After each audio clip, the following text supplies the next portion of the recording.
Bonjour.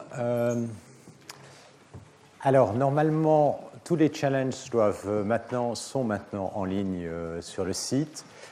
On a posté les notes de cours pour chacune des journées. Je vais quand même vous redonner l'adresse parce qu'apparemment, il y en a qui n'ont pas bien pu noter là où je posterai les updates des notes de cours. Elles seront sur le site du collège, mais c'est www.di.ens.fr/mala/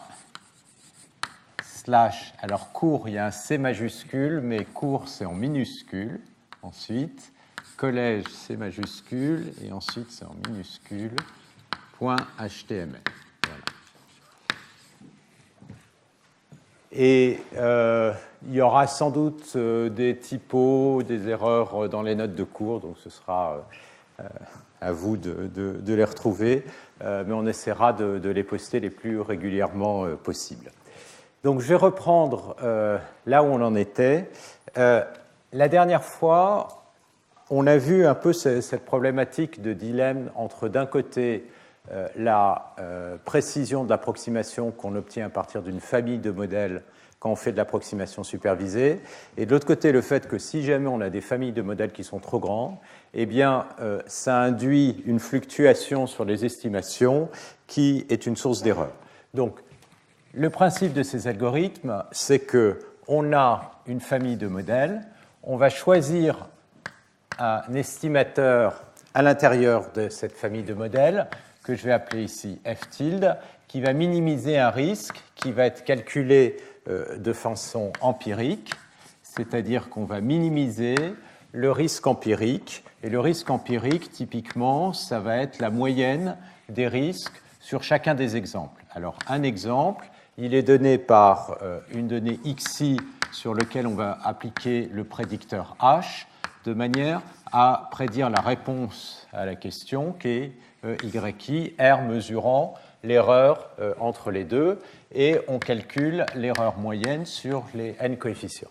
Et ce que j'ai expliqué, c'est qu'évidemment, ce qu'on aimerait, c'est approximer le risque moyen, c'est-à-dire le risque de la généralisation, qui va être obtenu avec une fonction idéale qui, elle, aura minimisé le risque donc moyen, le risque moyen étant l'espérance sur toute la distribution des x, y du risque entre h appliqué aux données grand X correspondant à la réponse y en moyenne. D'accord ? Donc on veut être capable d'avoir quelque chose qui évidemment ne va pas simplement avoir une petite erreur sur les exemples, mais qui va avoir une petite erreur sur l'ensemble des données possibles qu'on va rencontrer en moyenne. Et ce qu'on a vu, c'est deux choses. D'abord, cette première proposition qui nous disait évidemment le risque minimum, il va être plus petit que le risque qui a été choisi sur l'estimateur, autrement dit l'algorithme qu'on a sélectionné qui va minimiser l'erreur empirique. Et de combien est-ce qu'elle est plus grande ? Eh bien, c'est donné par la maximisation de la fluctuation qu'on va avoir quand on prend un h et qu'on calcule l'erreur moyenne par rapport à l'erreur qui a été calculée de façon empirique.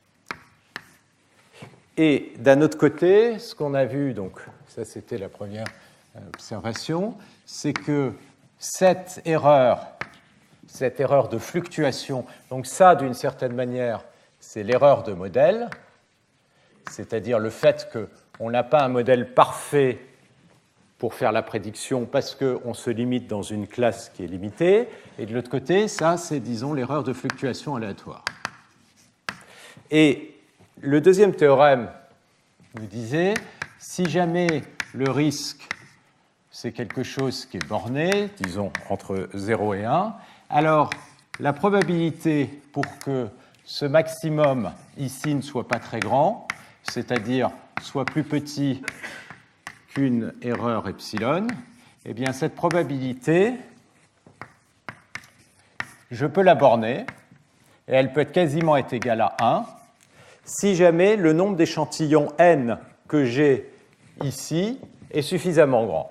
Et ce nombre d'échantillons n, ce qu'on avait vu, c'est que ce qui rentre en jeu, c'est le log de la taille de la classe de modèle, et puis un facteur qui va dépendre de ce delta, qui va être log de 2 sur delta, mais d'une certaine manière, c'est un peu plus un terme qui va être un peu moins important, et puis divisé par 2 sigma carré, 2 epsilon carré. Donc ça vient du fait que ça, c'est finalement un estimateur de moyenne empirique. Alors, l'hypothèse sur tout ça, c'est qu'encore une fois, les exemples soient indépendants et suivent la même loi que la loi, évidemment, des données et de Y, c'est-à-dire que la base de données a été constituée sans biais.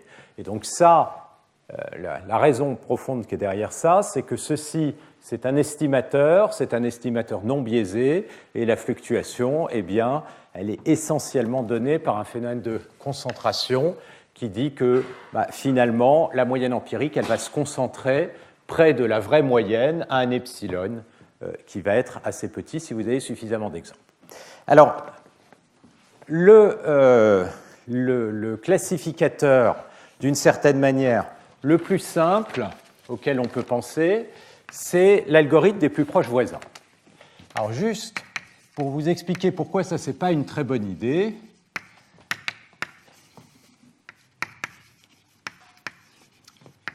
on va le regarder une seconde et je reviendrai dessus. Donc l'idée de l'algorithme des plus proches voisins qui est assez raisonnable, c'est que vous prenez un x, d'accord, vous avez besoin de classifier, donc de choisir la réponse qu'ici on appelle y tilde.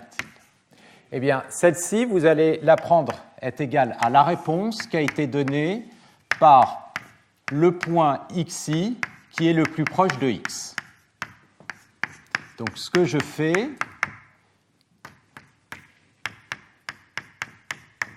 c'est je vais chercher, donc j'ai mon point x qui est quelque part ici, j'ai les différents exemples xi,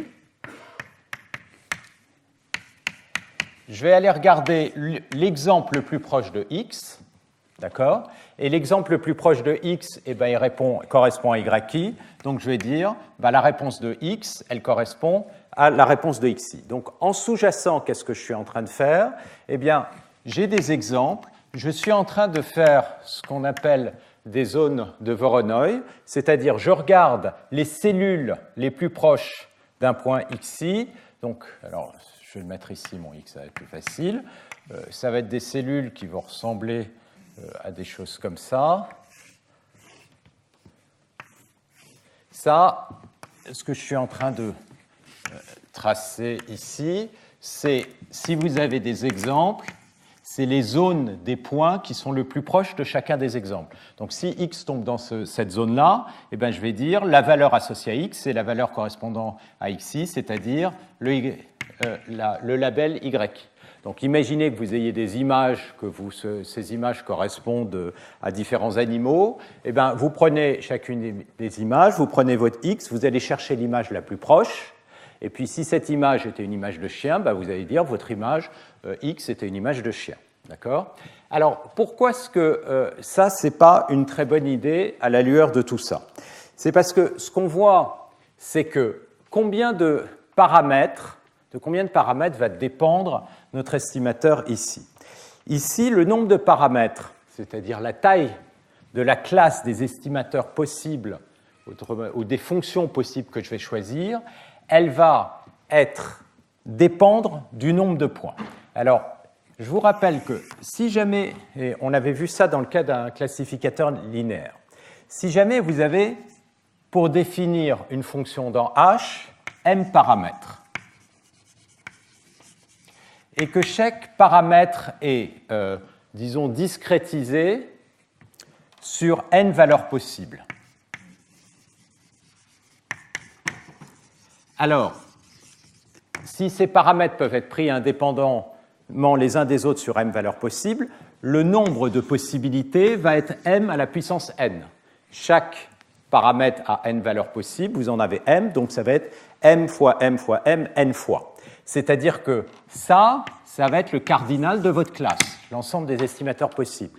Donc du coup, le log de la taille de cette classe, ça va être m fois log de n.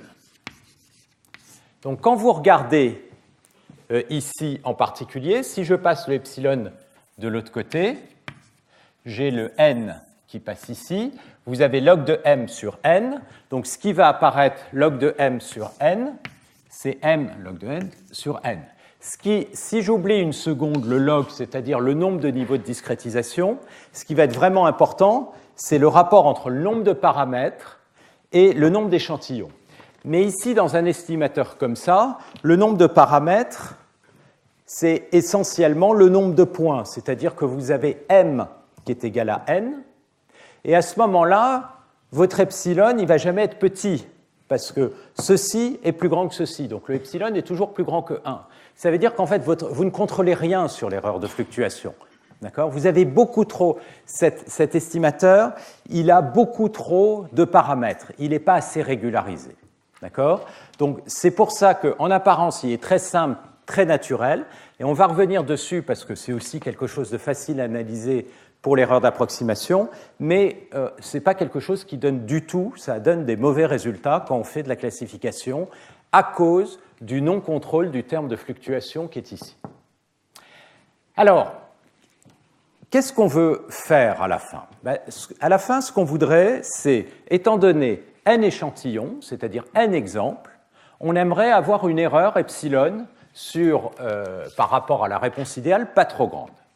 Donc, pour arriver à démontrer ça, ce qu'il faut, c'est contrôler l'erreur d'approximation. Ce que j'avais expliqué, c'est qu'a priori, si je regarde la taille de ma classe, évidemment, l'erreur d'approximation, puisque c'est le minimum sur la classe, plus la classe des estimateurs est grande, plus cette erreur, elle va décroître. Alors qu'au contraire, l'erreur de fluctuation, comme c'est un maximum sur tous les h de la classe, elle va augmenter comme ça. Et on va plus ou moins se fixer, puisque c'est la somme des deux qui nous intéresse, quand les deux vont être du même ordre. Pour pouvoir voir à combien va être l'erreur, ce qu'il faut, c'est contrôler cette vitesse de décroissance. On a une formule maintenant qui nous donne ceci, qui nous dit ça se comporte à peu près comme log de m. Là où on a un degré de liberté, c'est-à-dire là où est tout le travail, c'est de trouver la classe des estimateurs, par exemple, ça peut être des réseaux de neurones, ça peut être des SVM, ça peut être des arbres de régression, qui va nous donner une erreur ici la plus petite possible. Alors, en particulier, juste pour vous illustrer ça, je vais vous donner un résultat si jamais on était capable, effectivement, d'avoir cette vitesse de décroissance. C'est-à-dire, imaginons une seconde, et typiquement, c'est des choses qu'on va essayer de faire, qu'on soit capable de montrer que l'erreur d'approximation, encore une fois, ce que j'appelle l'erreur d'approximation, c'est l'erreur idéale qui a été obtenue en prenant le meilleur élément de la classe pour approximer la réponse. Imaginez que cette erreur d'approximation, elle décroisse en fonction de la taille de la classe, comme ceci, c'est-à-dire avec une certaine puissance. Ce n'est pas très étonnant, plus on augmente la taille de la classe, plus elle devrait décroître vite, mais on la fait décroître à une vitesse qui dépend d'un paramètre alpha ici. Si j'ai ça, alors, chose qui est simple à montrer, c'est que l'erreur totale, donc la probabilité de l'erreur sur l'estimateur empirique, c'est-à-dire ce que vous pouvez vraiment calculer, ça va être plus petit que 3 epsilon, avec une proba qui va être plus grande que 1. Alors là, j'ai une formule que je vais vous donner, epsilon à la puissance moins 1 sur alpha, si n est plus grand que c puissance 1 plus alpha, epsilon puissance moins 2, moins 1 sur alpha. Alors ce qui est important là-dedans, ce n'est pas tellement la formule, mais c'est l'esprit de la chose.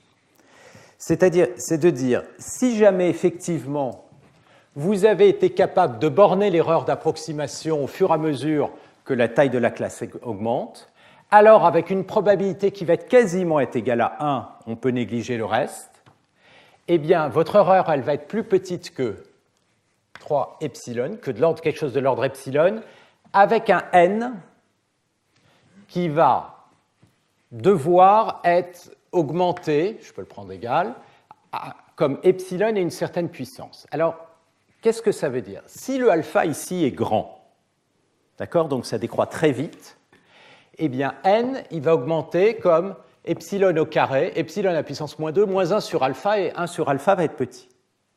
Si par contre alpha est tout petit, et c'est ce qu'on va voir qui se passe en très grande dimension si on ne fait pas des choses très subtiles, c'est-à-dire que si l'erreur ici, en fait, elle décroît très très très lentement, évidemment au moment du croisement, ça va être beaucoup plus grand, et ce qui va se passer, c'est que le nombre d'échantillons, il va décroître comme epsilon à puissance moins 1 sur alpha, c'est-à-dire il va devoir être absolument énorme, et c'est là qu'on va voir apparaître la malédiction de la dimensionnalité. Donc l'idéal, ce qu'on veut, le Graal, c'est d'avoir des théorèmes comme ça. C'est des théorèmes qui nous disent, eh bien, si jamais vous voulez telle précision sur la classification, sur un diagnostic médical, etc., voilà le nombre d'échantillons qu'il faut pour, par exemple, l'utilisation d'un réseau de neurones qui a tant de couches et tant d'éléments, ou pour l'utilisation d'un SVM qui a telle structure.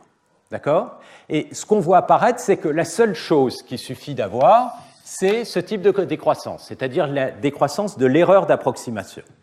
Alors, comment est-ce que ça se montre? Eh bien, simplement en appliquant les résultats qu'on a ici. Donc, je vais remettre le n de l'autre côté. Dans ce résultat, ce qu'il dit, c'est que pour que j'ai une erreur qui soit de fluctuation plus petite que epsilon, ce qu'il faut, c'est que 2n epsilon carré soit plus petit que log de h, c'est-à-dire la taille, plus log de 2 sur delta. D'accord? C'est ce dont j'ai besoin. Par exemple, ce que je peux prendre, c'est log de 2 sur delta égale à n epsilon carré. Alors, si vous... Et on va prendre aussi la taille de l'ensemble égale à n epsilon carré. Alors, si vous prenez log de 2 sur delta égale à n epsilon carré, eh bien, en particulier, ça vous dit que delta va être égal à 2 fois e puissance moins n epsilon carré. Et puis, si vous prenez maintenant log de h est égal à n epsilon carré, et puis vous voulez avoir une erreur qui va être plus petite que epsilon, ce qu'on va faire pour avoir que ceci soit plus petit que 2 epsilon, 3 epsilon, pardon, on va dire que cette erreur, elle est plus petite que donc l'erreur d'approximation, et on va se débrouiller pour que ce soit plus petit que 2 epsilon, et cette condition-là, elle me permet de garantir que ça, c'est plus petit que 2 epsilon avec la bonne probabilité. Donc, ce que je veux, c'est que ceci soit plus petit que epsilon. Pour obtenir que l'erreur d'approximation soit plus petite que epsilon, ce dont j'ai besoin, c'est que la bande supérieure soit plus petite, donc à la puissance moins alpha, soit plus petite que epsilon. La bande supérieure, je l'ai prise égale le log de h à n epsilon carré, donc je vais avoir c fois n epsilon carré à la puissance moins alpha, qui va être plus petit que epsilon. Donc je passe ça de l'autre côté. Alors, je peux le prendre égal.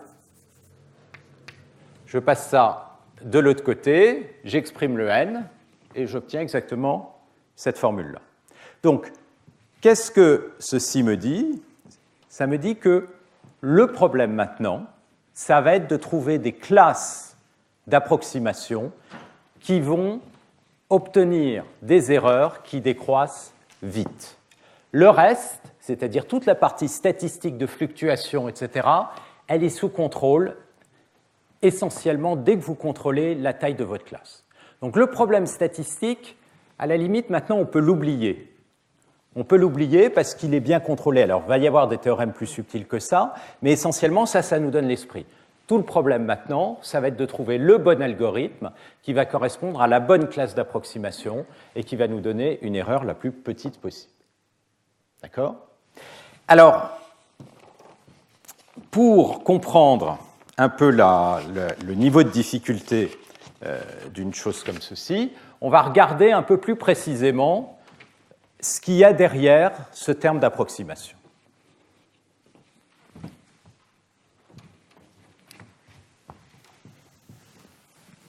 Alors, les problèmes qu'on va considérer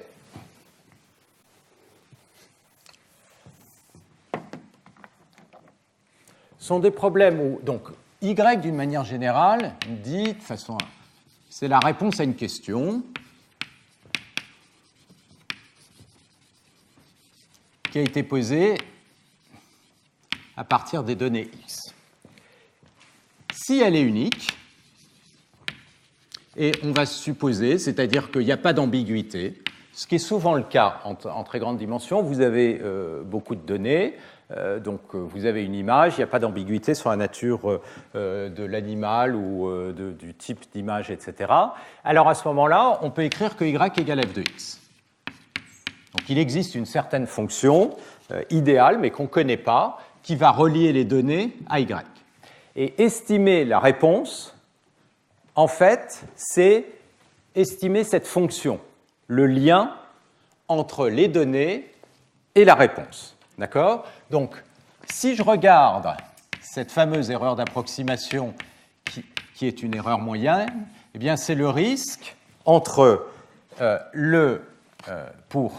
c'est le risque minimum, pardon, sur toutes les fonctions possibles, entre h appliqué à x, et puis la réponse, et la réponse, c'est f appliqué à x. D'accord? Et l'espérance, elle est maintenant sur x. D'accord? Parce que y, c'est une fonction de x. Donc, ce qu'on voit, alors, par exemple, si le risque entre deux valeurs y et y tilde, si par exemple on fait une régression, c'est y moins y tilde au carré. Faire simple.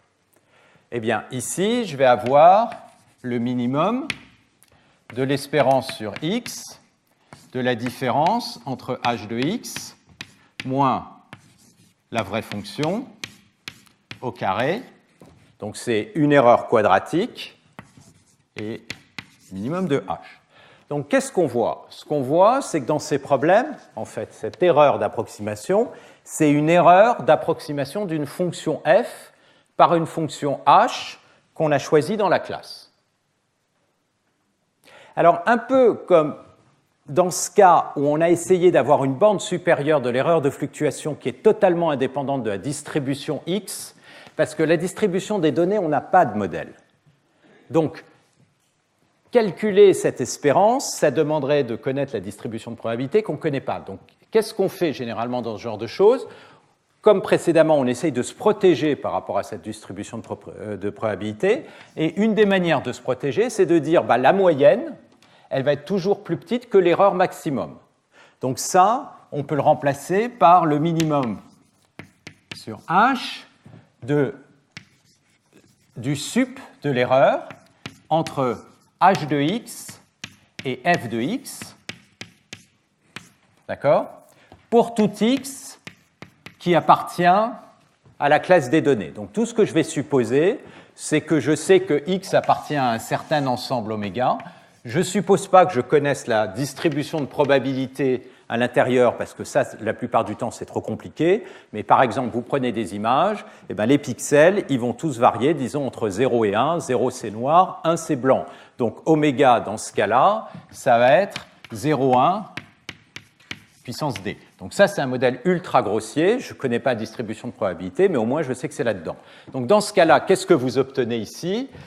Vous obtenez que ce qu'il vous faut contrôler, c'est le minimum de l'erreur, et ça, c'est ce qu'on appelle une norme L infinie, c'est-à-dire c'est le sup de l'erreur, ça se note comme ça, d'accord, entre deux fonctions, f, la fonction qu'on veut approximer, Et h, c'est la fonction qu'on va utiliser pour approximer parmi toutes les fonctions possibles.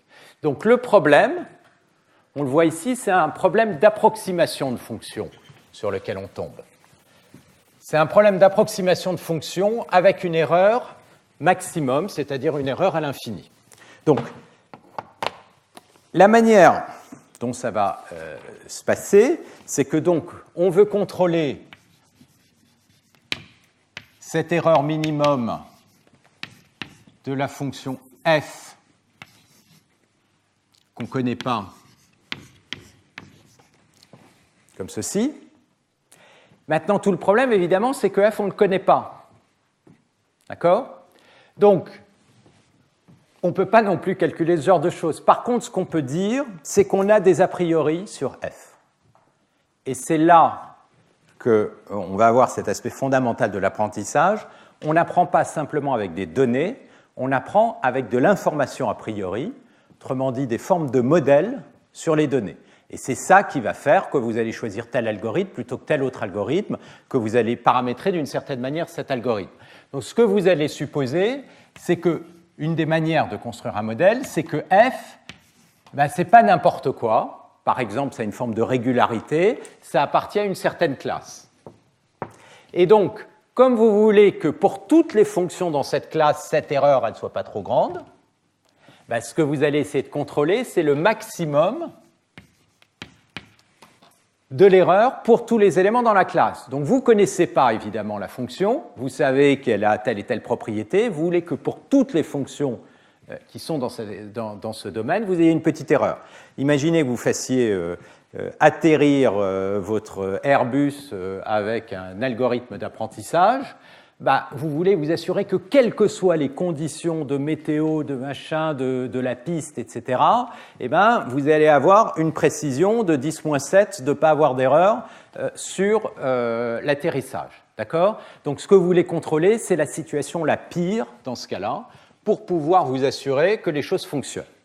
Donc ça, c'est donc autrement dit le maximum de l'erreur d'approximation pour toutes les fonctions qui sont dans votre classe. D'accord ?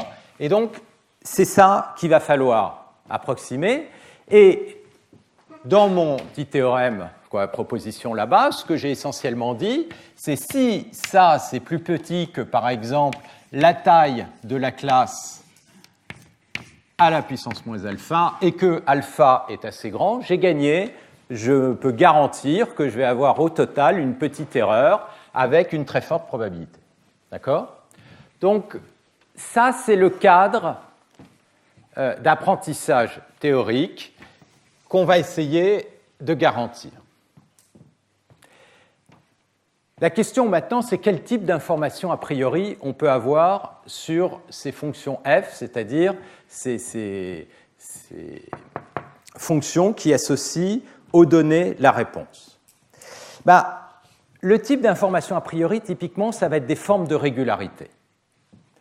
Si on revient à une intuition du problème de base, on a des exemples.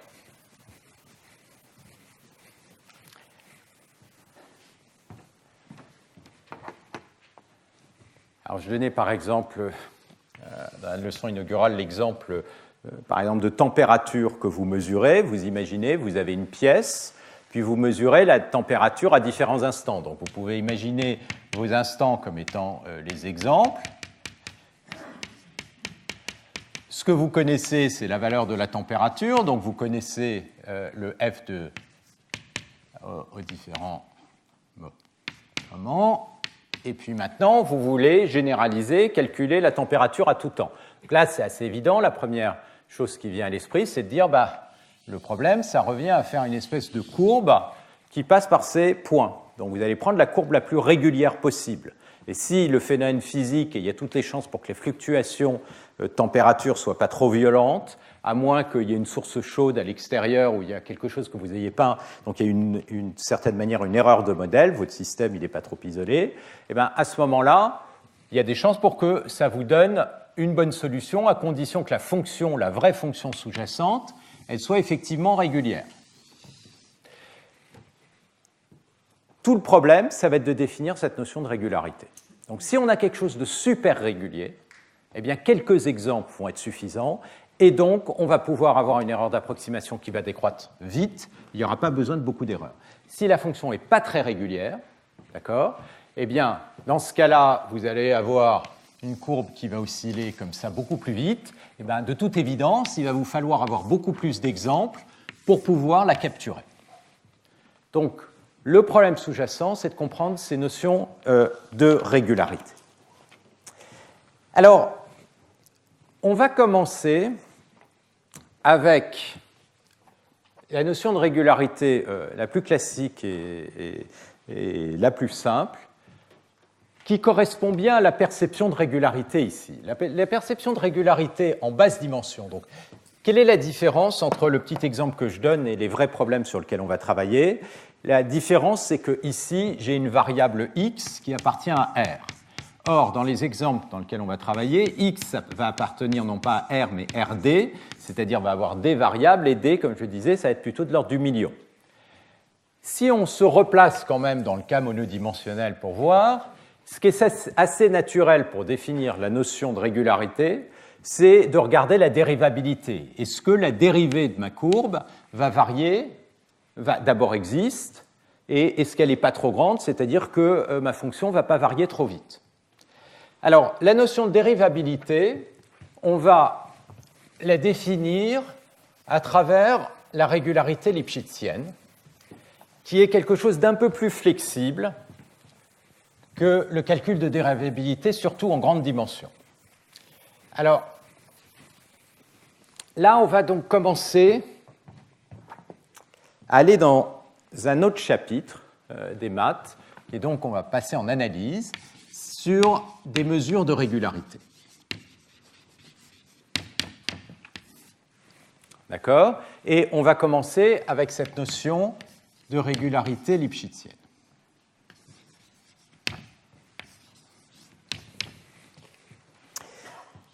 Tout le travail, en fait, de recherche d'un point de vue mathématique dans le domaine, c'est de définir ces notions de régularité. Donc on commence par les plus simples, on voit pourquoi ça ne marche pas en grande dimension, et ensuite on essaiera de voir ce qu'on peut faire au fur et à mesure des années où ces recherches vont évoluer.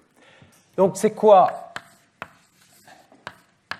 la définition d'une fonction qui est Lipschitz alpha? Donc on peut faire ça localement. La notion de dérivabilité ou de régularité lipschitzienne en un point, elle va être définie en n'importe quel point x. On dit que f est localement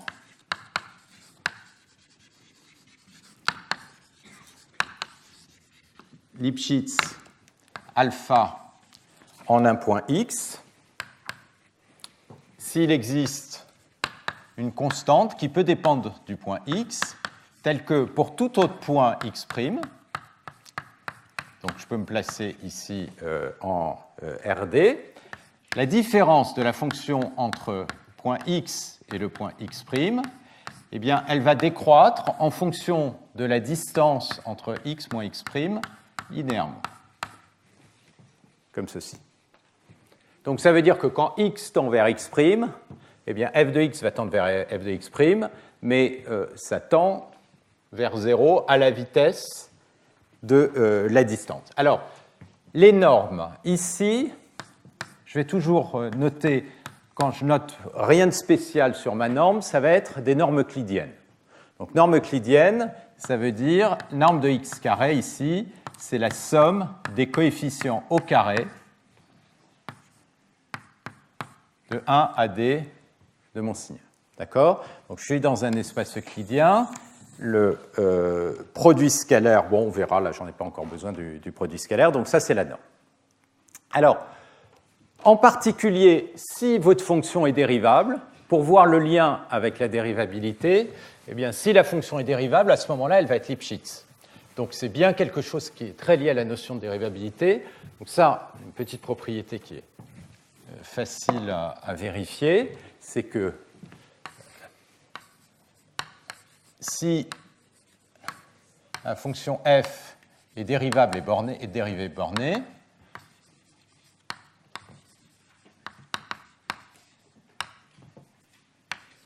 qui satisfait donc le sup de f' de x plus petit qu'une constante c pour tout x. Ah, avant de, excusez-moi, parler de ça, je voulais définir la notion de uniformément Lipschitz.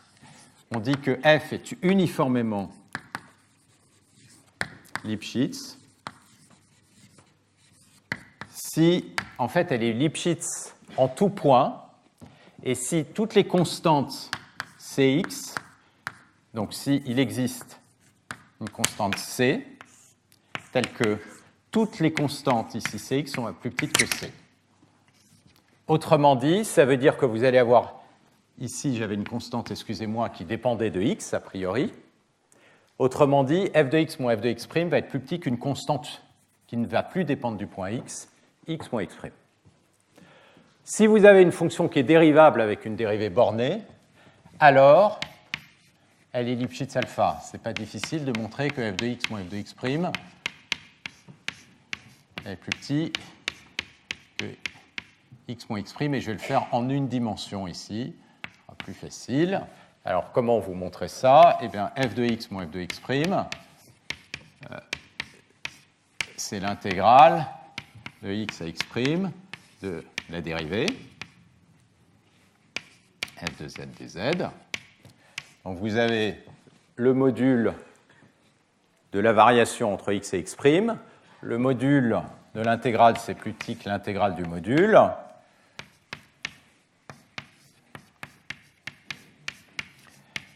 Et puis, f' au point z, c'est plus petit que le sup. Donc ça, c'est plus petit que la constante c. Et vous faites intégrer c, vous allez avoir c, x' moins x. D'accord? Donc, on voit bien, les deux notions sont reliées. Il y a un théorème qui est plus subtil, que je ne vais pas démontrer ici, qui est nettement plus subtil. C'est que si vous avez une fonction qui est Lipschitz,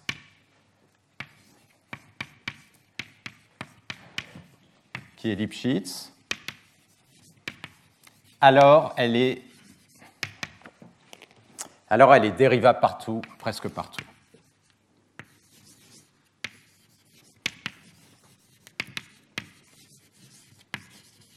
Autrement dit, c'est grosso modo la notion de régularité lipschitzienne, c'est grosso modo la même chose que dire que la fonction est dérivable avec une dérivée bornée, mais presque partout. Si vous avez par exemple des fonctions qui sont comme ça, ben ça sont des fonctions qui ne sont pas dérivables en ces points-là, et pourtant c'est une fonction qui est uniformément Lipschitz. Donc vous pouvez avoir des points notamment où les dérivées sont discontinues. En plus grande dimension D, ça reste valable. Simplement, la dérivée, ça devient non plus non pas la différentielle, mais les dérivées partielles. C'est-à-dire que si jamais vous avez une fonction qui est Lipschitz, à ce moment-là, les dérivées directionnelles de votre fonction existent presque partout. C'est ce qu'on appelle des dérivées au sens de gâteau. Et donc, vous avez une forme de régularité au sens de la dérivée. Donc, ce qui est important derrière ces notions, c'est que ça donne une mesure de régularité qui est locale, c'est-à-dire qu'est-ce qui se passe quand je bouge au voisinage du point X. Alors, cette notion de régularité, on peut la rendre plus forte. De la même manière qu'on peut passer de la notion de dérivée, une dérivée d'ordre 1 à des dérivées d'ordre supérieur, eh bien, on peut le faire pour cette notion ici. Et c'est intéressant parce que ça donne vraiment un outil pour bien comprendre ces idées de régularité et le lien, notamment avec le polynôme de Taylor. Qu'est-ce qu'on a fait là, quand on a regardé cette notion finalement de régularité? On a essayé de regarder l'erreur, entre le point X, je me mets dans un voisinage. Quand je bouge dans le voisinage, j'essaye de regarder l'erreur, et l'erreur, elle va être bornée par la vitesse à laquelle je crois. Donc, autrement dit, j'ai approximé ma fonction par une constante.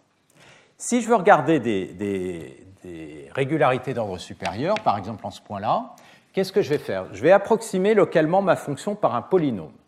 D'accord? Donc, je vais coller un polynôme en ce point X. Donc, ça va être mon polynôme. Alors, si cet axe, je l'appelle x', comme ceci.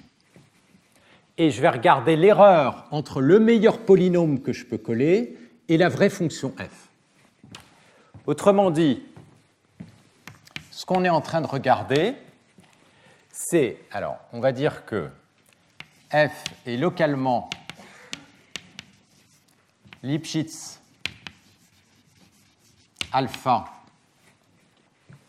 en un point x, si il existe une constante pareille, Cx, et un polynôme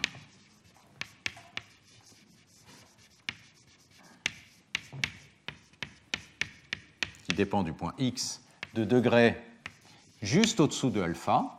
Donc alpha, ça peut être un réel ici. Hein. Alpha, c'est un réel positif. Donc si alpha est entre 0 et 1, ce degré q, ça va être un polynôme d'ordre 0, c'est-à-dire une constante, tel que si je regarde l'écart entre la valeur de ma fonction f de x, ici, et le polynôme, c'est-à-dire f de x' et le polynôme, eh bien ceci, ça va être plus petit qu'une constante, x moins x' à la puissance alpha. C'est-à-dire que si vous avez quelque chose qui est très régulier, eh bien l'erreur ici, elle va devenir toute petite, très vite quand vous tendez vers x'. À quelle vitesse?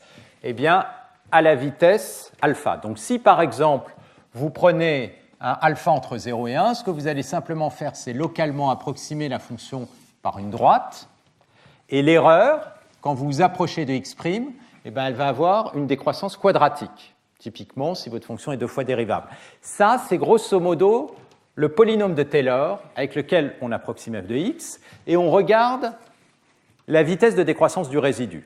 Et si le résidu décroît comme x moins x' à la puissance alpha, alors on dit qu'elle est Lipschitz alpha. Et puis si jamais vous voulez une notion de dérivabilité uniforme, donc f est uniformément Lipschitz alpha sur donc RD, si en tout point x, la constante Cx est plus petite qu'une constante C, qui ne dépend, donc s'il existe une constante C positive, telle que toutes ces constantes Cx sont plus petites que C, c'est-à-dire que là, excusez-moi, vous aviez une constante qui dépendait de x, eh bien cette constante ne dépend plus de x. Donc le point qui est important, c'est que finalement on a des mesures pour quantifier la notion de régularité locale, c'est-à-dire qu'est-ce qui se passe sur la variation de la fonction quand je bouge localement au voisinage du point x. Et ces notions ces mesures de régularité sont essentiellement des mesures très proches de la notion de dérivée, mais qu'on va prendre de façon un tout petit peu un peu différente, donc en regardant ces notions de régularité lipschitzienne. Et grosso modo, ces mesures de régularité correspondent à des maximums d'amplitude de la dérivée ou des dérivées d'ordre supérieur. Donc la question qui va se poser, c'est maintenant, supposons qu'on a une notion de dérivabilité comme celle-ci. Est-ce que ça va être suffisant pour apprendre? Donc je sais que, par exemple, donc on va définir une classe de fonctions.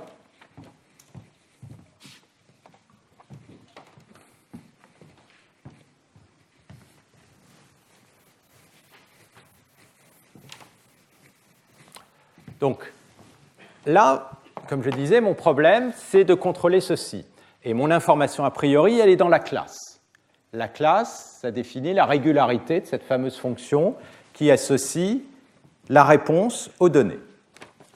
Supposons que, par exemple, la classe C, je dise, c'est l'ensemble des fonctions donc, qui vont de RD dans R, par exemple, telles que f soit uniformément Lipschitz.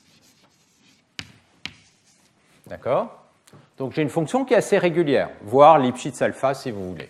On va commencer avec alpha égale 1, ça va être plus simple. Est-ce que je peux apprendre de façon raisonnable combien d'éléments il va me falloir? Combien d'éléments il va me falloir? Pour le savoir, eh bien, j'ai besoin de contrôler l'erreur d'approximation en fonction de la taille de la classe que je vais utiliser pour faire mon approximation, et j'ai envie de regarder à quelle vitesse est-ce que ça décroît. D'accord? Est-ce que ça décroît vite? Si ça décroît vite, je n'ai pas besoin de trop d'exemples. Alors, pour regarder ça, on va reprendre le classificateur des plus proches voisins. Ce classificateur, il est mauvais du point de vue, et on va se placer dans le cas, donc au départ, où la fonction est Lipschitz alpha. Si je me replace dans ce cas-là, la fonction est Lipschitz alpha, ça veut dire que qu'est-ce qu'on contrôle?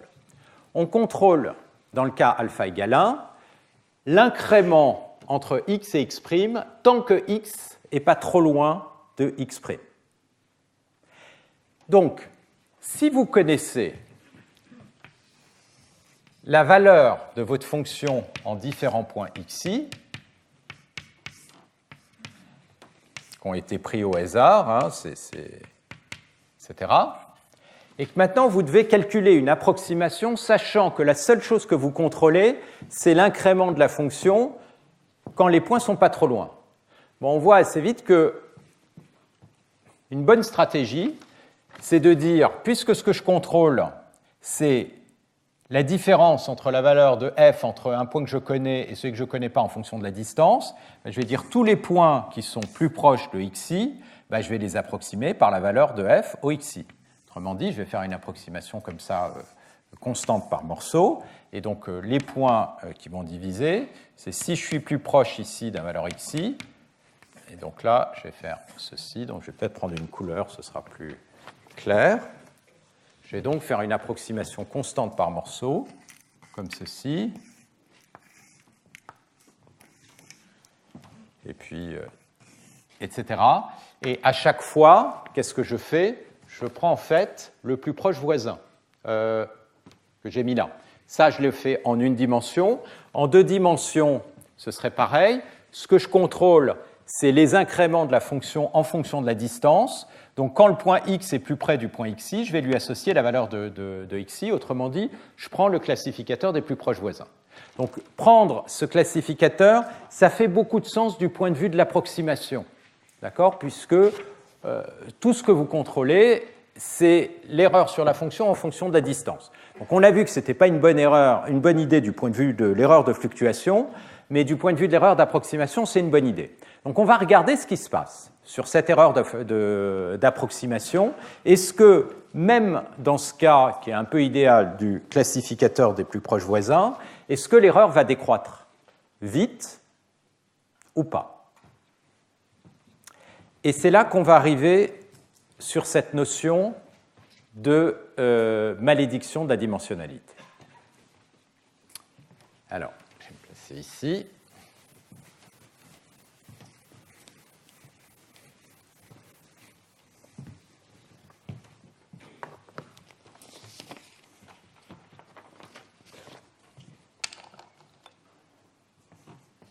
Donc, le problème est le suivant. Ce que je voudrais, c'est approximer ma fonction avec la fonction obtenue avec les plus proches voisins et regarder l'erreur maximum que je vais obtenir.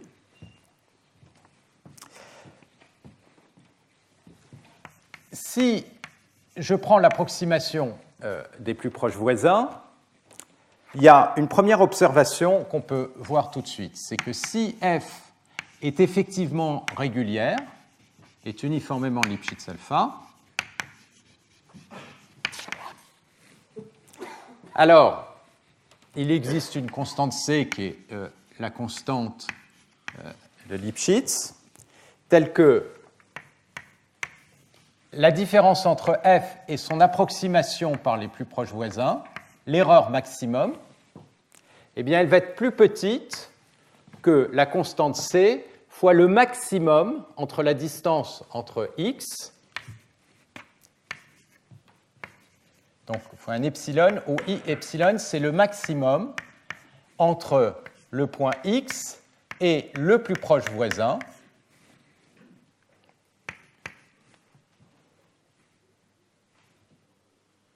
maximum sur x, et donc je prends le plus proche voisin, c'est-à-dire je prends le minimum sur i de la différence entre x et xi.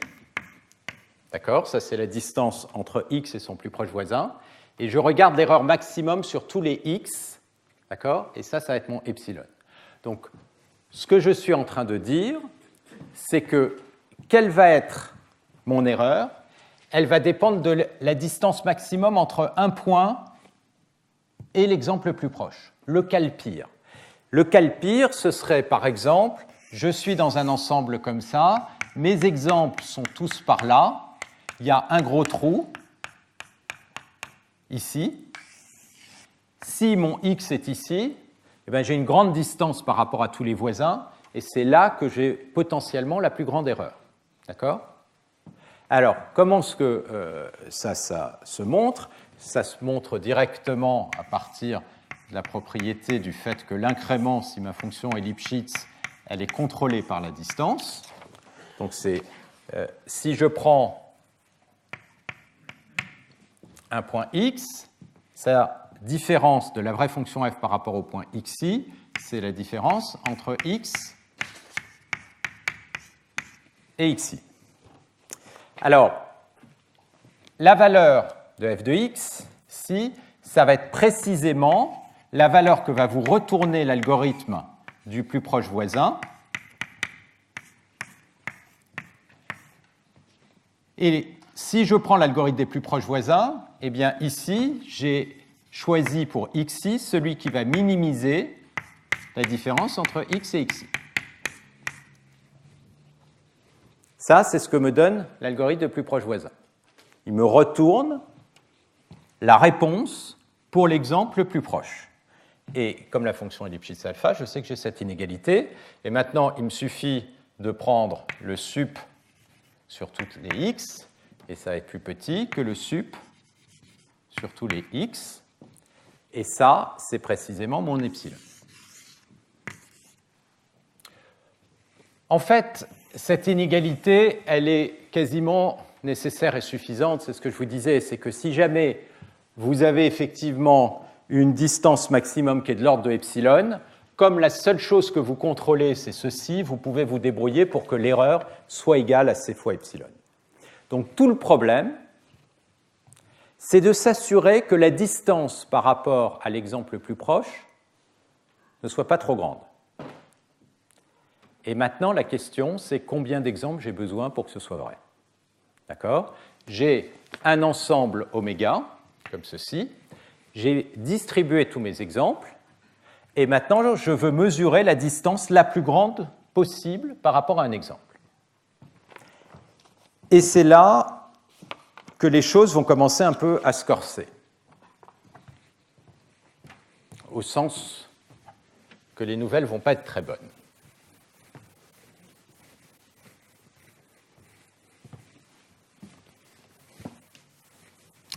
Alors pourquoi? Donc mon problème maintenant, quelles sont les variables que j'ai en main? Ce que je voudrais, c'est contrôler le epsilon en fonction du nombre d'exemples que j'ai. Donc le nombre d'exemples, c'est toujours n, et de la dimension. Je vais me placer dans un cas qui est assez simple. Je vais supposer que mes données, elles appartiennent à un grand cube, 0, 1, en dimension d. C'est-à-dire que les x, ça a des variables v1, v2, vd, et que chacune des variables, elle varie librement entre 0 et 1. Donc, par exemple, alors un son, ce serait plutôt entre moins 1 et 1, parce que généralement, les sons, c'est de moyenne nulle, mais c'est pareil, à une translation près, une image, n'importe quoi, vous pouvez le coder comme ceci, entre 0 et 1, ainsi coder toutes les variables. Et donc, géométriquement, qu'est-ce qui se passe? J'ai mon espèce d'hypercube comme ceci.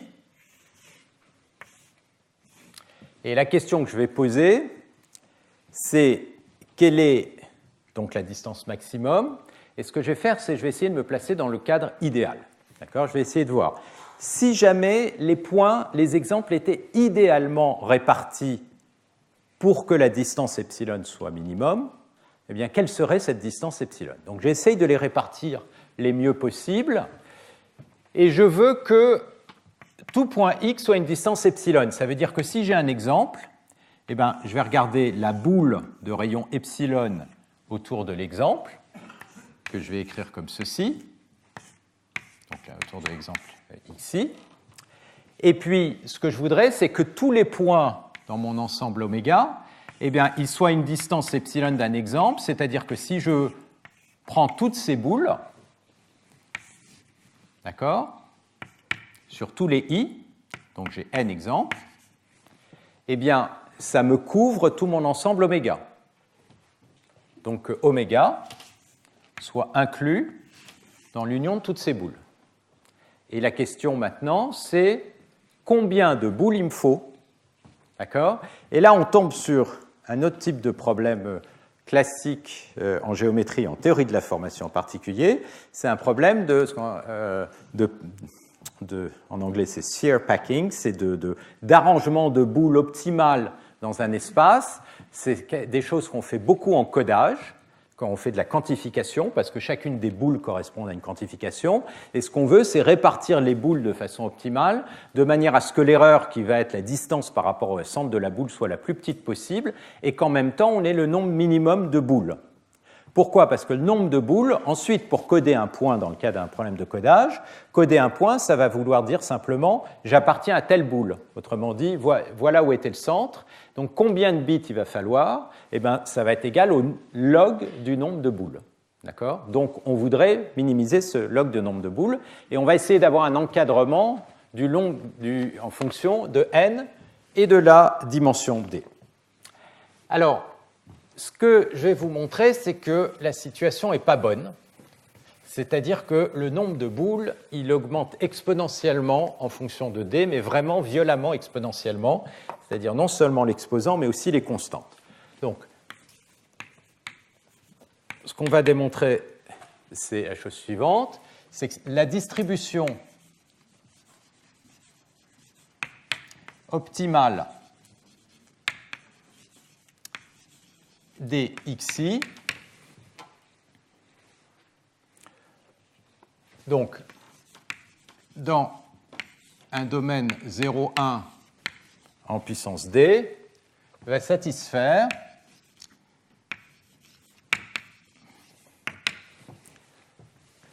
le lien entre epsilon et n va être le suivant. Je vais avoir un racine de d n à la puissance moins 1 sur alpha sur 2. Ça va être la borne supérieure. Et la borne inférieure, elle est pratiquement la même. C'est-à-dire, ça va être racine de d, n à la puissance moins 1 sur alpha, sur 2, fois une constante.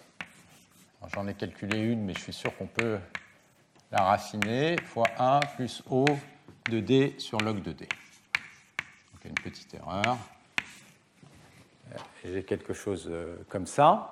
Alors, pourquoi ça, c'est pas bon? Parce que, avant de regarder la démonstration, donc, si vous inversez ceci, eh bien, vous allez avoir que n, d'accord, si je prends cette inégalité ici, va être plus petit que 2, donc je mets le n de l'autre côté, excusez-moi, ça va me donner, je vais le faire doucement, n puissance moins 1, je vais avoir 2 epsilon à la puissance alpha sur d à la puissance alpha sur 2, et donc, non, je le veux dans, excusez-moi, parce que ce que je veux, c'est le contraire. Je veux un n plus grand que. Donc je vais prendre cette inégalité, excusez-moi, ça va me donner n puissance moins alpha, et puis j'ai la constante ici, qui va être racine de pi e sur 2, et donc n va être plus petit que ceci à la puissance moins alpha. Donc là, je passe en moins alpha, c'est-à-dire que je vais avoir un d à la puissance alpha sur 2, et puis celui-ci à la puissance moins alpha. Donc, qu'est-ce qu'on voit ici? Et excusez-moi, là, comme j'ai pris un dans l'autre sens, il va y avoir un n plus grand. Et n plus grand. Ce qu'on voit, c'est que le nombre n, il va augmenter comme... Et le alpha, excusez-moi ici, c'est d, c'est la dimension d. On va voir, c'est le nombre de variables. Donc, j'ai un d ici, d ici et d ici. On va le démontrer. Donc, qu'est-ce qu'on va montrer? On va montrer que le nombre de points, il va grandir, ce qui va être assez évident, comme epsilon à la puissance moins d, mais il y a aussi une constante ici qui est encore pire, qui est d à la puissance d sur 2. C'est-à-dire que ça croît à une vitesse absolument considérable. C'est pire qu'exponentiel. Et donc, le nombre d'exemples va devenir complètement astronomique, mais très, très vite. C'est-à-dire qu'il n'y a pas besoin d'attendre une dimension 1 million. Dès que vous êtes en dimension 20-30, c'est même en dimension 5-6, ça devient tout de suite absolument énorme. Alors, ça veut dire quoi? Ça veut dire qu'essentiellement, on ne va jamais avoir assez d'exemples pour être capable de s'assurer que l'erreur d'approximation va devenir petite si on suppose simplement que la fonction est localement régulière, ou Lipschitz alpha. Alors, comment est-ce qu'on démontre ça? La façon la plus naturelle de commencer, c'est d'essayer de regarder une distribution de boules qui est à peu près raisonnable. Donc, vous voulez faire un recouvrement de votre espace avec des boules de distance epsilon. Ce que vous pouvez faire, c'est un échantillonnage de chacune des directions, comme ceci, avec un pas delta. D'accord? Donc, si vous faites, comme ceci, un échantillonnage avec un pas delta, quelle va être l'erreur en dimension d? Et combien de boules allez-vous devoir mettre? Le nombre de boules, entre 0 et 1, vous avez quantifié une distance delta, vous allez avoir delta à la puissance moins 1 sur delta échantillon, mais comme vous faites ça 1 sur delta sur chacune des directions, le nombre de boules que vous allez mettre, ça va être delta à la puissance moins d. D'accord? Maintenant, la distance, x moins xi au carré. Ça, c'est donc la norme au carré, c'est la somme sur tous les u. Les u, j'en ai d, des x de u, moins xi de u au carré. Mais la distance entre un point et le plus proche voisin dans une direction particulière, elle est toujours plus petite que delta sur 2. Donc ça va être plus petit que j'en ai d fois delta sur 2 au carré, ça va me faire d delta 2 sur 4. D'accord? Et donc le problème, c'est de regarder le sup sur tous les x de cette distance. Et ce qu'on voit, évidemment, c'est que ce sup, il est plus petit que d delta 2 sur 4. Et donc, comme delta, vous pouvez le relier à n, c'est n à la puissance moins 1 sur d, eh bien vous avez plus petit que d. Alors ça, c'est l'erreur quadratique. Donc l'erreur quadratique, oui, je vais l'écrire comme ça, ça va faire dn à la puissance moins 2 sur d sur 4.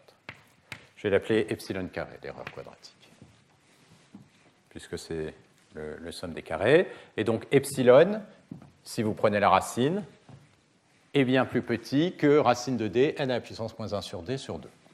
OK, donc j'ai cette première inégalité. La question, c'est est-ce qu'on peut faire mieux qu'un échantillonnage comme ça un peu brutal sur chacune des dimensions en tenant en compte le fait qu'on est en dimension d et donc il y a les distances diagonales. Alors, pour regarder si on peut faire mieux, on va reprendre ceci, cette inégalité. Ce qu'on sait, c'est quoi qu'il arrive, je sais que l'ensemble oméga, il est inclus dans l'union de toutes les boules. Donc, si je regarde le volume de l'ensemble oméga, et le volume de l'ensemble oméga, ça va être 1, ça va être plus petit que la somme des volumes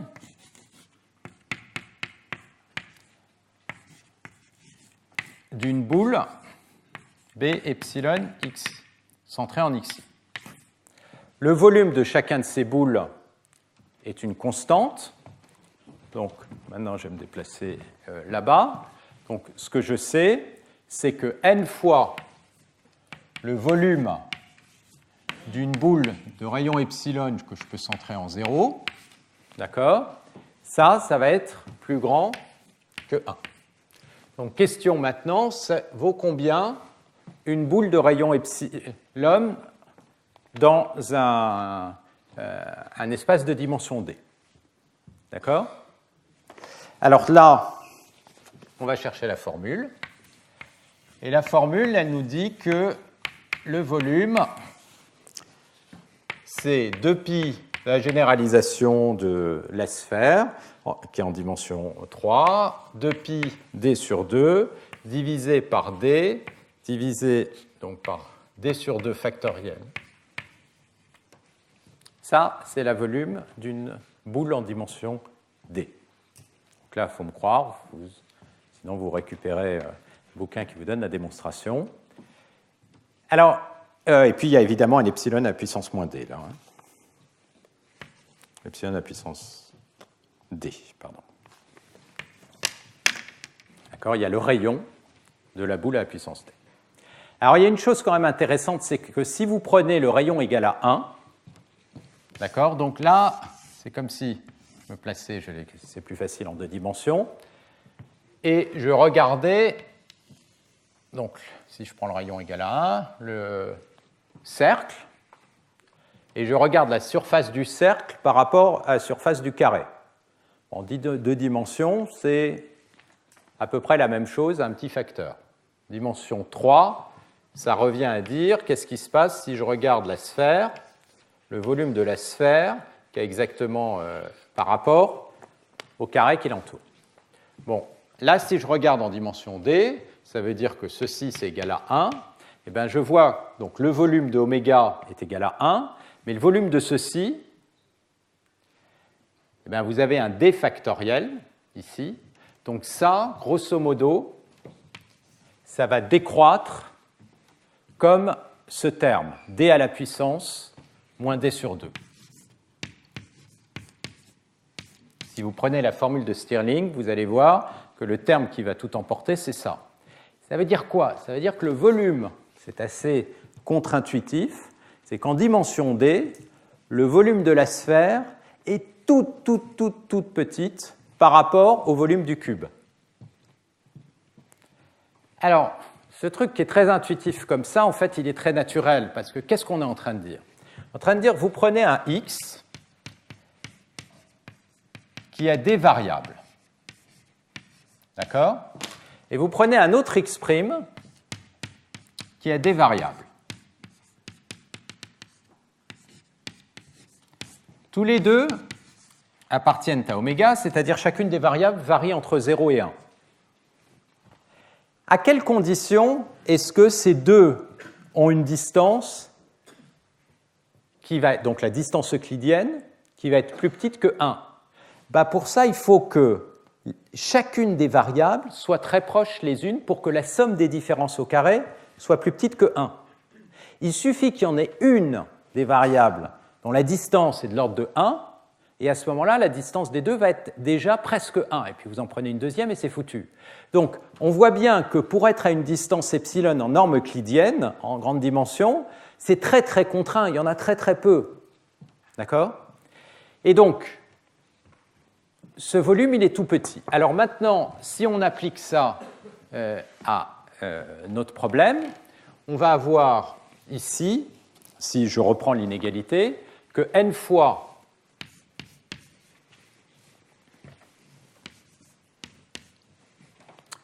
deux pi d sur 2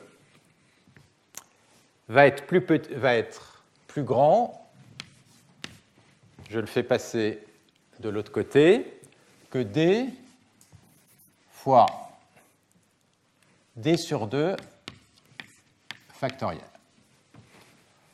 Et maintenant, vous prenez la formule de Stirling, c'est-à-dire le fait que factoriel k, c'est égal à racine de 2πk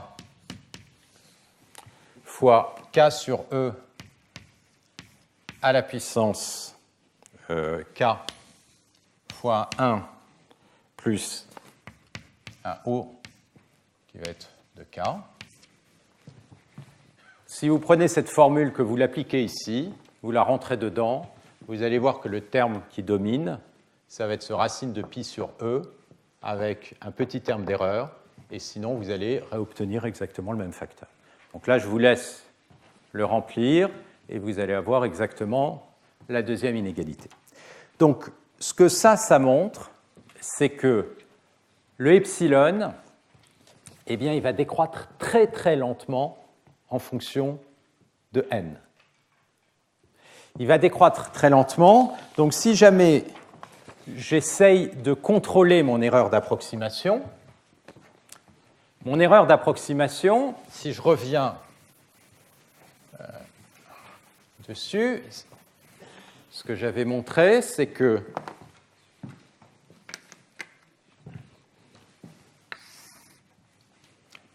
la distance entre f et l'approximation des plus proches voisins, en norme à l'infini, c'était plus petit que c fois epsilon. D'accord? Et maintenant, grosso modo, epsilon, dans le meilleur des cas, c'est-à-dire si j'ai choisi les exemples exactement au bon endroit, ce qui ne va jamais arriver, mais donc si je me mets dans le meilleur des cas, le epsilon, la meilleure borne que je peux obtenir, grosso modo, elle va être comme ça. Donc ça va être de toute manière plus petit. Donc là, ce que je peux démontrer, c'est que, et en fait, je ne vais pas pouvoir faire mieux que ceci, racine de d sur 2, n à la puissance moins 1 sur d. Ça, c'est une décroissance ultra lente. Si vous vous souvenez, là, j'ai le type, finalement, de résultat que je voulais avoir, c'est-à-dire que j'ai le fait que mon risque d'approximation, d'une certaine manière, il est plus petit que c racine de d sur 2. N, on a vu, c'est de l'ordre du log du nombre d'éléments dans la classe. Je vais y aller brutalement, je vais le remplacer par log. J'ai quelque chose qui ressemble à quelque chose comme ça. Et encore une fois, ici le d, 1 sur d, c'est le fameux alpha.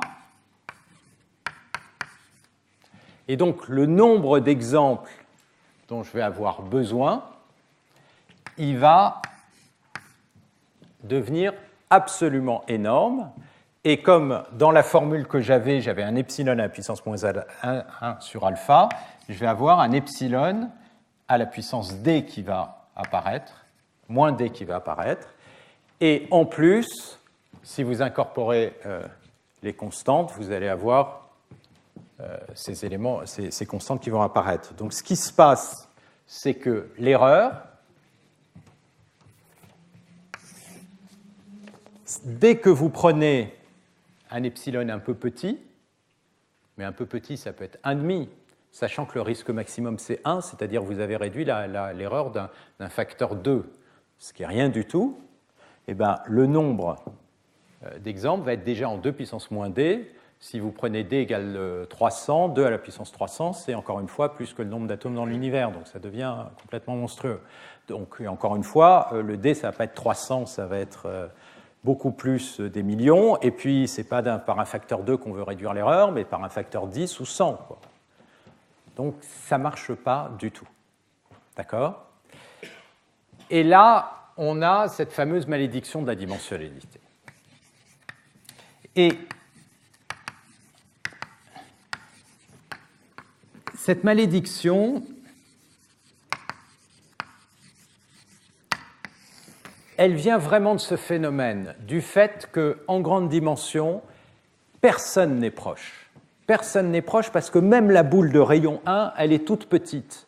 Donc en fait, tous les points vont avoir une distance euclidienne plus grande que 1, quand bien même vous êtes, quasiment tous les points, vous êtes dans la boule 1, 0, 1 en dimension D. Donc comme tout est loin, vous ne pouvez pas simplement dire « ma réponse, ça va être la même que celle de l'exemple le plus proche ».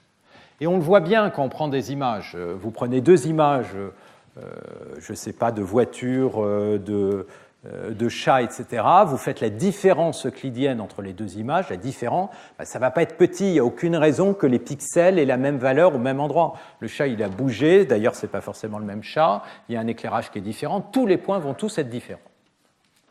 Donc tout le problème, c'est de contrôler cette variabilité, de dire que la fonction elle est régulière par rapport à une source de variabilité qui est beaucoup plus compliquée. Alors, ça va être le centre de tous les problèmes d'approximation, c'est-à-dire de comprendre cette notion de régularité. Et ce qu'on va faire, et je vais commencer un tout petit peu, là, puis on va faire une pause. Alors, aujourd'hui, la deuxième partie, ce ne sera pas un séminaire, ça va être la continuation du cours.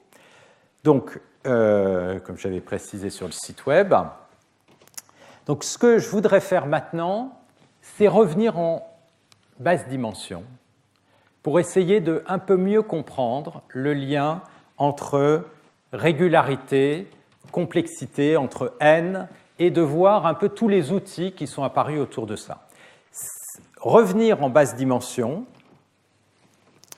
ça va vouloir dire, d'une certaine manière, revenir sur le traitement du signal.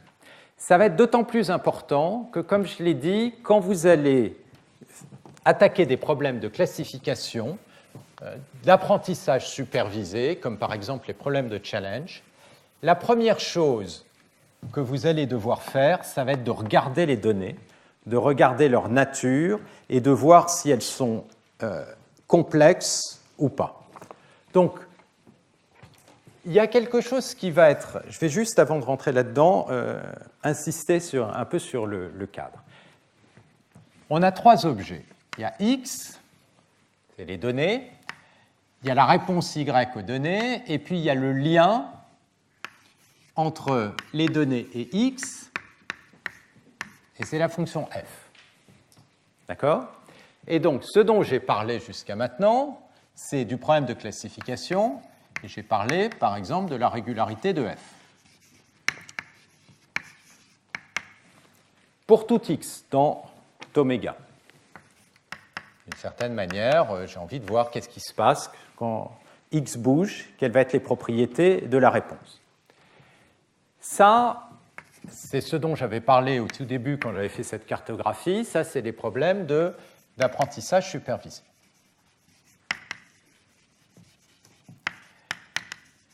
Maintenant, là, j'ai dit x, il appartient à un certain oméga. Mais là, c'est un peu brutal de dire mon modèle, c'est une image à un niveau de gris entre 0 et 1. Vous prenez au hasard une image avec un niveau de gris entre 0 et 1. Ce que vous allez obtenir, si vous la prenez au hasard, c'est en fait une image de bruit blanc. C'est du bruit. Or, une image naturelle, ça ne ressemble pas à du bruit.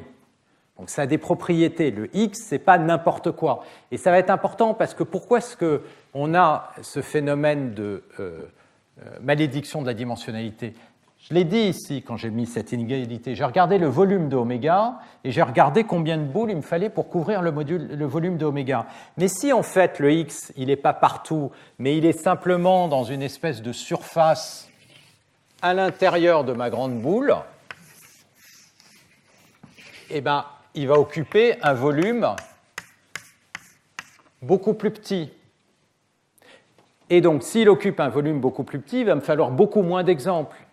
Donc, en fait, mon modèle au départ, on peut se dire, il est horriblement pessimiste parce que je n'ai pas du tout tenu en compte le fait que les données elles-mêmes, elles avaient de la régularité.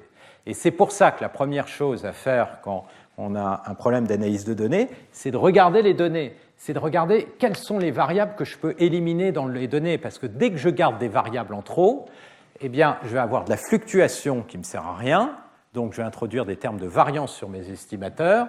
Et puis, je vais faire de la régression sur des dimensions qui ne servent à rien, puisque ça ne me donne aucune information. Donc, du coup, je suis amené à faire du traitement du signal, d'une certaine manière. Et donc, je suis amené à essayer de regarder quel type de X. Et quel type de X, en fait, ça va revenir à regarder quelle est la régularité de X. Mais X en fonction de quoi? En fonction de U. C'est-à-dire, je prends une image, là vous avez un visage. Quand je bouge localement sur le visage, eh bien c'est la peau. Si vous n'avez pas de barbe, ça ne varie pas trop. Il y a des endroits où ça ne varie pas trop, puis il y a des endroits où ça varie beaucoup. Et il y a des endroits où ça varie aussi beaucoup, c'est les cheveux, mais pas n'importe comment. C'est une espèce de texture qui a une certaine régularité, etc. Et tout ça, on a envie de la modéliser, qui fait que notre X, il n'appartient pas à n'importe quoi. Donc, ça va être une notion de modèle, et donc de régularité, là-dessus. Alors, vu de loin, c'est la même chose, c'est-à-dire ça, c'est une fonction, en fait, x de u. Vous pouvez voir votre signal comme une fonction. C'est l'intensité en fonction de l'espace, ou dans le cas d'un son, c'est la valeur de l'onde de pression. D'accord? Vous avez un son comme ceci, qui va osciller. Donc ici, u, ça va être le temps, et puis vous avez votre signal x de u, ça c'est une fonction. Donc en fait, on se rend compte, en fait, on est en train de regarder des problèmes de régularité de fonction. Tout ça, c'est pareil. Oui et non. C'est pareil vu de satellite, mais quand on se rapproche un peu, c'est pas du tout pareil, parce que u, ici, il va appartenir à RL, où L va être entre typiquement 1 si c'est le temps, 2 si c'est une image, 3 pour une vidéo, voire 4 si vous avez un bloc tridimensionnel de données, mais c'est maximum 4, vous êtes en basse dimension. Donc là, j'ai un problème d'approximation en basse dimension, et là, toutes mes notions de régularité lipschitzienne, etc., ça va pouvoir marcher. Par contre, ici, ça va pas marcher à cause du problème qu'on a vu. Maintenant, ici, on comprend bien les maths, en tout cas assez bien. Et il y a des concepts qui vont être très importants qu'on va pouvoir transporter là-bas. Ce qu'on comprend bien, c'est comment spécifier cette régularité et de façon assez générale. Donc les thèmes qu'on va voir, et on va commencer après la pause,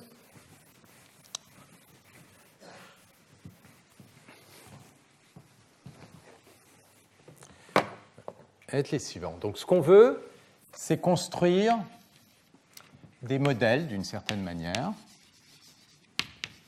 de X. On va regarder la notion de régularité. Mais au fond, ça va être exactement comme pour le signal IF. Ce qu'on va essayer, c'est de faire de l'approximation en basse dimension. On va essayer de faire de l'approximation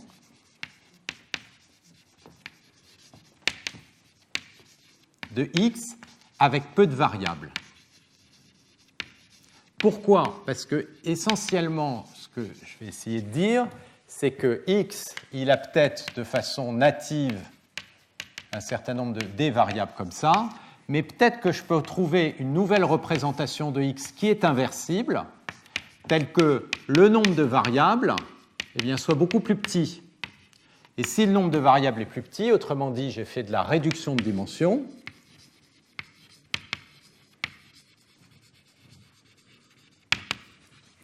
eh bien, mon D, ici, je peux le remplacer par M. Donc, quelque chose de beaucoup plus petit. Donc, en fait, peut-être que je n'ai pas cette malédiction de la dimensionnalité parce qu'au fond, le nombre de variables natives, de vraies variables intrinsèques du signal est beaucoup plus petit. C'est ce que je suis en train d'exprimer ici quand je dis j'ai une surface. Initialement, X, il appartient à un domaine tridimensionnel. En fait, non, il appartient à une surface, donc ça veut dire que j'ai plus que 2 variables libres. D'accord? Donc j'ai réduit le nombre de variables. Mais ce qu'on peut espérer, c'est pouvoir le réduire beaucoup plus. Donc on va revoir apparaître la notion de régularité et d'approximation. Et puis quelque chose de très important, la notion de linéaire, l'utilisation d'opérateurs linéaires versus non linéaires. et ça c'est vraiment important, c'est que quand on fait des stats au départ, quand on fait du traitement du signal, tous les outils qu'on vous présente sont des outils linéaires.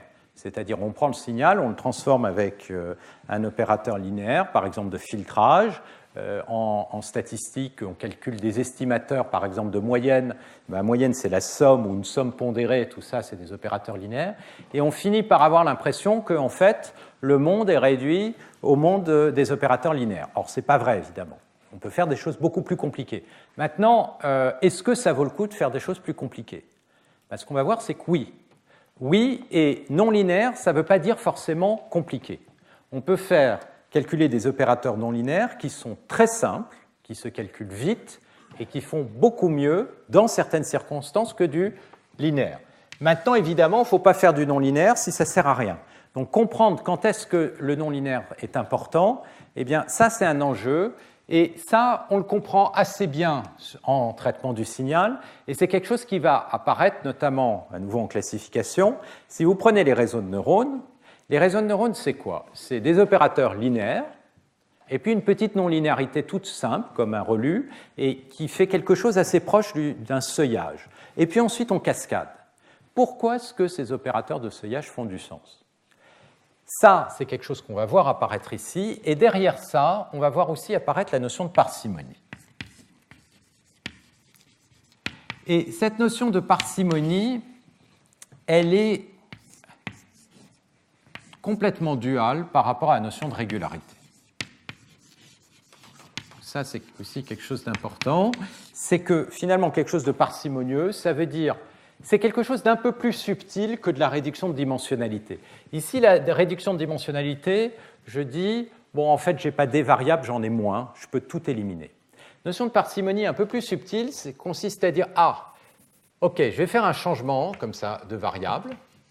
Je vais peut-être en garder beaucoup, mais à l'intérieur de toutes ces variables, j'en ai très peu qui sont non nulles. Mais je ne sais pas où elles sont. Ça, c'est typiquement ce qui va se passer si vous faites, par exemple, une extraction de contours sur une image. Des contours, à moins que vous ayez du bruit, si vous prenez des images un peu régulières, vous n'en avez pas beaucoup. Mais vous ne savez pas où ils sont. Donc, d'une certaine manière, les contours, ils sont parcimonieux. Le fait que vous ne sachiez pas où ils sont, ça peut être inquiétant, parce que ça veut dire qu'ils ont beaucoup de variabilité. Ce qu'on va voir, c'est que non. Le fait que vous n'en ayez pas beaucoup, c'est ça qui va dominer. Et le fait que vous ne connaissiez pas la position, d'une certaine manière, ça va introduire un terme de log qui n'est pas si important que ça. Donc, ça, c'est tous les concepts que je voudrais essayer d'introduire progressivement dans ce cadre-là, qu'on comprend beaucoup mieux. Et évidemment, les outils fondamentaux qui vont apparaître, ça va être d'abord la transformée de Fourier. Et alors ça, vraiment, la transformée de Fourier... Donc, je vais réintroduire les éléments de base sans faire aucune démonstration, parce que sinon, on y passerait 20 heures de cours. Mais c'est vraiment très important. C'est très important parce que c'est là qu'on a tous les résultats importants de régularité. C'est la base de toute l'algorithmique de traitement du signal, de convolution, etc. Donc c'est quelque chose qui est vraiment important de maîtriser. Et on va voir ces histoires d'ondelettes, et on va voir que c'est à travers ces transformations en ondelettes qu'on va voir apparaître cette notion de parcimonie, c'est-à-dire des notions de régularité plus complexes que la régularité uniformément Lipschitz. Donc, je vais commencer tout ça dans la deuxième partie, et en particulier, je vais commencer avec la transformée de Fourier. Donc, on va commencer par faire une espèce de révision qui va être surtout une manière de calibrer un peu le vocabulaire et les notations, puisque j'imagine que vous savez tous ce que c'est qu'une transformée de Fourier, et puis de faire le lien entre discret et analogique. Un dernier commentaire pour ceux qui font leur master MVA, si vous voulez bien venir signer. Voilà, on se retrouve dans un quart d'heure.